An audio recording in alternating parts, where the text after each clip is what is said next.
Turma de Civil 1, hoje é uma aulinha tranquila que vão ser dois vícios hoje que a gente vai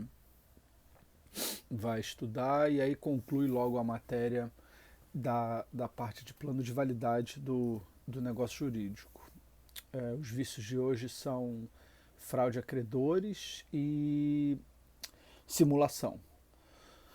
Nessas últimas duas, três aulas que a gente teve, todos os vícios que eu coloquei são vícios que maculam, que atingem a manifestação de vontade, né? A pessoa vai lá dentro do inconsciente dela, seja por um erro, seja por dolo, seja por um estado de perigo, ela vai lá e manifesta a vontade com aquele vício. Os dois vícios de hoje não são assim, são vícios sociais. As pessoas fazem o que elas querem, exatamente o que elas querem, só que o ordenamento jurídico fala, não, isso você não pode fazer. Por isso que esses dois vícios de hoje, eles são tratados como vícios sociais. Isso é, não é a parte quis fazer exatamente o que ela fez, mas o ordenamento jurídico fala, não faça isso. Fraude a credores e fraude à execução. Fraude a credores e simulação. Vamos começar com fraude a credores. Qual é a lógica que está no 957 do Código Civil? Que o devedor, em qualquer obrigação, de qualquer coisa, o devedor ele responde com os seus bens presentes, que ele tem no momento que ele contrai aquela obrigação, e os futuros, claro. Então, se eu vou contrair uma obrigação hoje, para pagar daqui a um ano, e aí nesse intervalo eu compro um carro, daqui a um ano eu vou ser responsabilizado para pagar, eu posso perder o carro que eu comprei antes da obrigação. Faz sentido, né? É normal. Acho que todo mundo compreende isso. Essa é a lógica do 957 do Código Civil. Só que todo mundo tem o que se chama de bens passados. É aquele bem que eu tinha e que eu não tenho mais. Então, hoje, há 10 anos ou há 5 anos, eu tinha um carro e eu vendi o carro. É um bem passado. Hoje, eu contraí uma obrigação. Eu não tinha aquele bem que integrava meu patrimônio, eu já tinha me desfeito dele. Ele é um bem passado. Esse bem passado pode ser chamado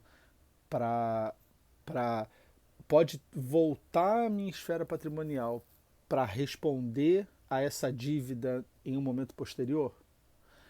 Esse é o cerne de fraude a credores.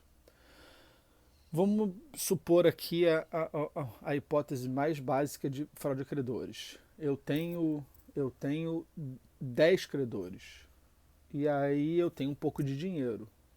Eu até estou negociando, sou uma pessoa séria, estou aqui tentando negociar com todo mundo, e aí eu vou lá e pago o primeiro, pago o segundo, pago o terceiro, pago o quarto, no quinto o dinheiro já está acabando, mas eu consigo fechar um baita de um acordo e pago o sexto.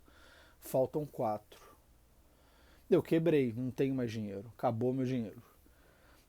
Eu tive alguma intenção de fraudar alguém? Eu fiquei pobre porque eu tinha intenção de fraudar alguém, e aparentemente nesse caso eu não tinha intenção de fraudar ninguém, eu só quebrei. Pessoas quebram, às vezes por incompetência, às vezes por má fé. A proteção de fraude a credores é para essa quebra de má fé. Ela ocorre para naquelas hipóteses em que eu tenho 10 credores e eu falo, porra, eu vou ferrar esses caras. Sabe o que eu vou fazer? Eu vou doar o meu bem para o meu filho. Porque quando esses credores vierem para cima de mim, eu vou dizer, ih, rapaz, eu não tenho bem, olha aí, já não tem nada, tá vazio, não tenho dinheiro nenhum. Para isso que serve fraude a credores. Pelo 158, né? A gente devia ter aberto o código. Pelo 158, que é o primeiro artigo, ele não define muito bem fraude a credores. Não é para definir também, mas para que haja comprovação da fraude a credor, eu preciso de dois elementos. Um elemento objetivo e um elemento subjetivo. O elemento objetivo é o evento danoso. O que é o evento danoso? É a redução, ser reduzido à insolvência. O devedor ficar reduzido à insolvência. Esse é o primeiro requisito importante para caracterizar fraude a credores. A pessoa estar insolvente.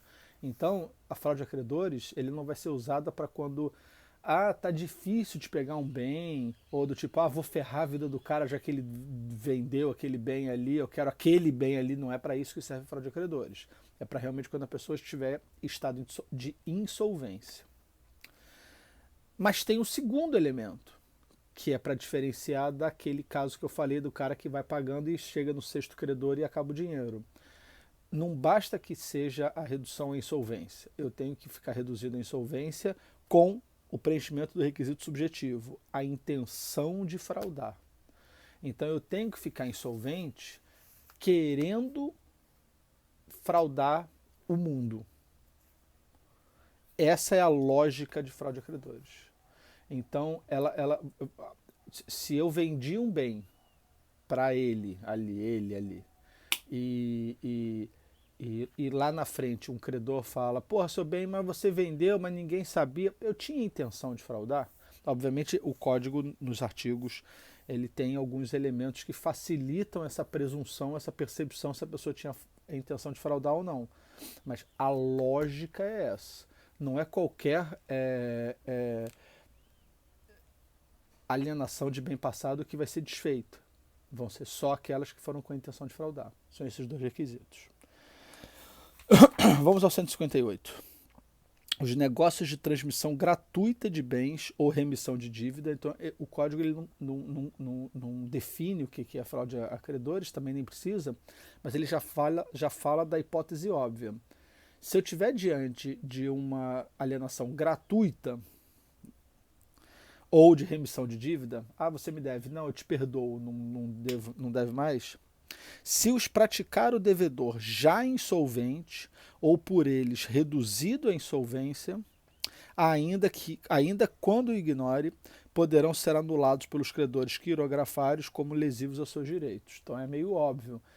Ainda que eu não saiba que eu estou insolvente, se eu faço um ato de alienação gratuita, doação, ou se eu faço uma remissão de dívida, se eu perdoo uma dívida, isso é um ato lesivo, claro, porque aí, se por ele eu fiquei insolvente, isso aqui é uma hipótese de fraude a credores.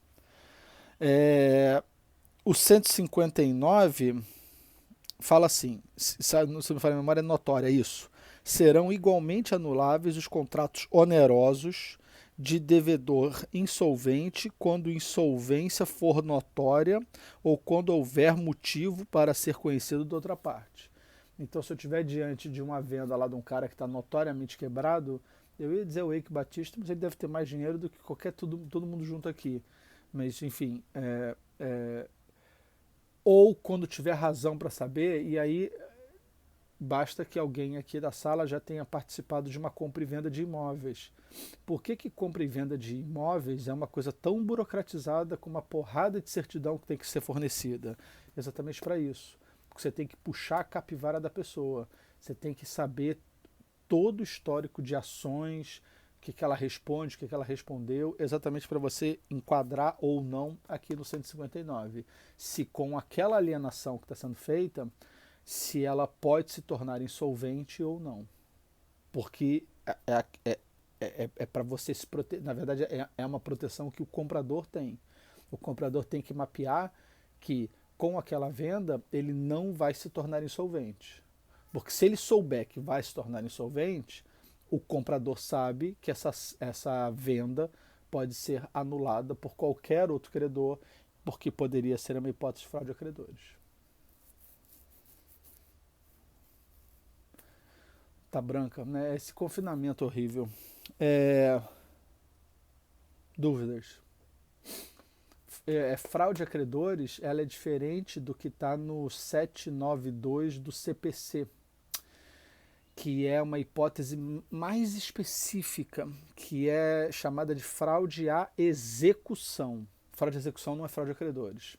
Fraude à execução, ela é uma proteção ainda muito maior, que não é a matéria do nosso estudo, que ela diz o seguinte: se a alienação for feita no curso de uma ação judicial, ela é ineficaz. Então ela é uma proteção ainda mais, porque nesses casos aqui eu não tenho nenhuma ação judicial em curso. O que eu tenho é um credor, um devedor, uma relação pré-existente, ou até não.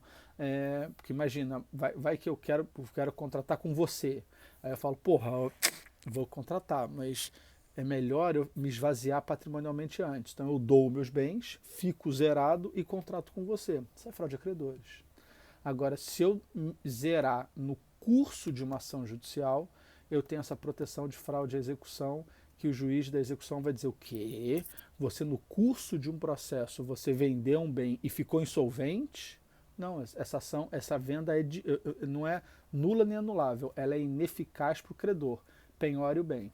E a pessoa que comprou se ferra. O que está certo, porque você tem que ficar, quando você compra um imóvel, você tem que puxar toda a história dele. Dúvidas? O segundo vício, e eu falei que a aula ia ser um pouquinho light hoje não vai ser, se der tudo certo, um vídeo de 30 minutos. O segundo vício é a simulação.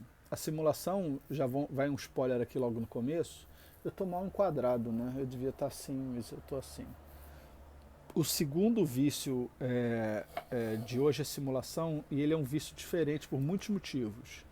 Primeiro, porque a sanção da simulação é a nulidade. Ele é o único vício de todos que a gente viu cuja sanção seja nulidade. Então, aqui já merece um diferencial. E vou além. A simulação é um desses vícios sociais que as partes querem fazer a simulação. Claramente querem fazer a simulação. E aqui, de novo, é o ordenamento jurídico falando, não faça. Por que a simulação é sancionada pela nulidade? Porque isso aqui foi um lobby da Procuradoria da Fazenda Nacional, na elaboração do código, que eles diziam o seguinte, gente, a gente é ineficiente. Todo mundo fica lançando doação simulada de pai para filho, de filho para pai no imposto de renda, para poder pagar menos imposto de renda, para justificar a renda. E nós, Procuradoria Geral da Fazenda Nacional, nós não temos mecanismos nem eficiência para detectar isso. Se mantiver a simulação no campo da anulabilidade, ela tem um prazo para ser verificada. E nós não conseguimos verificar isso, nunca. Dá para botar como nulidade, que aí eu posso demorar para pesquisar e aí quando eu achar eu faço alguma coisa, já que nulidade eu não tenho prazo para questionar a nulidade, e aí isso foi alterado no código. No código anterior, a simulação, como todos os outros vícios, gera a anulabilidade. Nesse caso, no código atual, a simulação gera a nulidade. Esse é o motivo. Quais são as espécies de simulação que há? Basicamente, aí eu adoraria ter um quadro, né? E eu não peguei uma folha em branco. Não tem problema. A primeira simulação que tem é a simulação absoluta. É aquela que você tem zero e você transparece alguma coisa.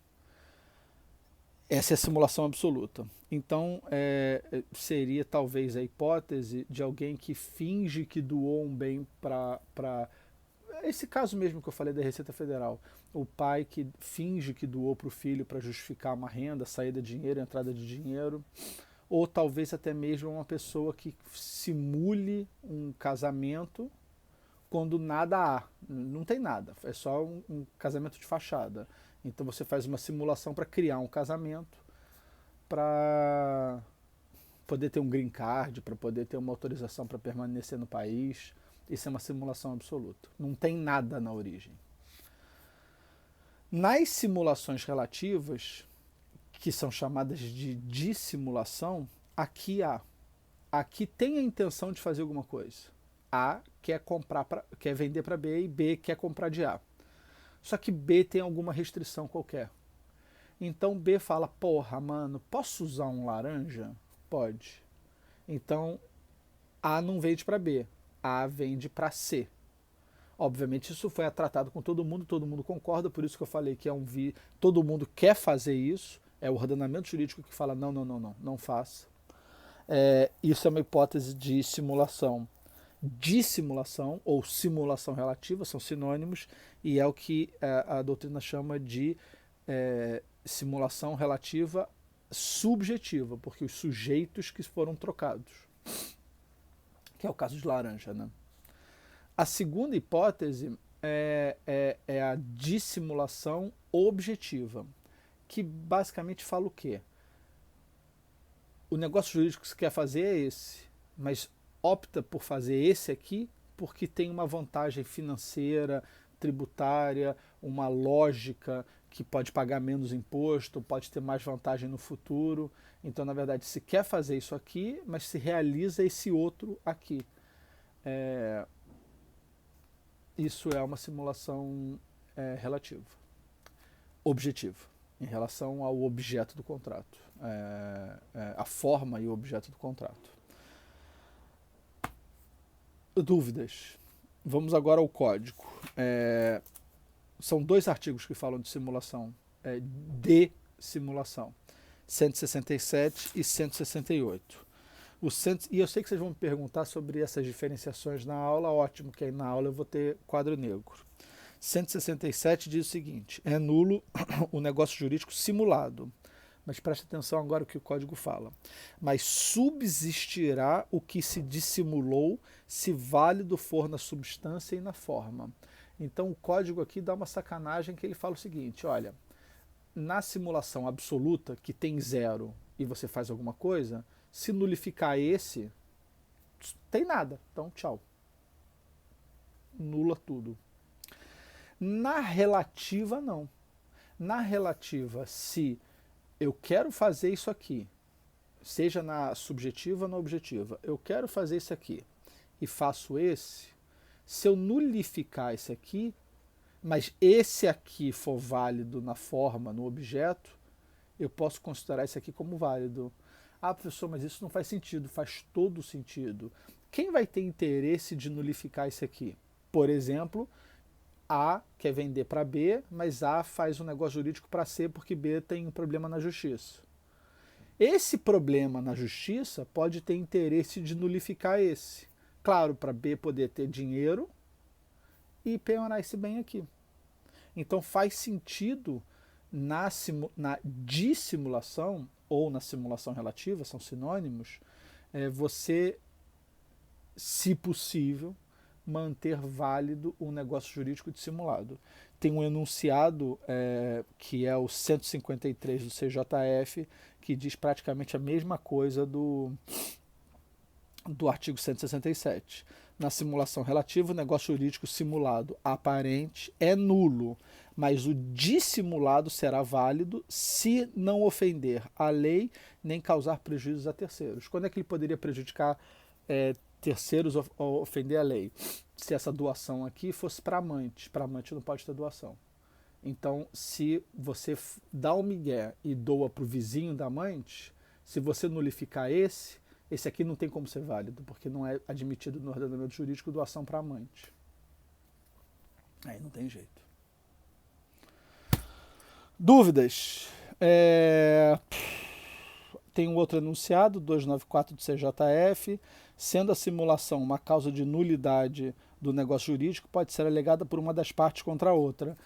O que esse enunciado 294 fala? Confie no laranja. O laranja pode te ferrar.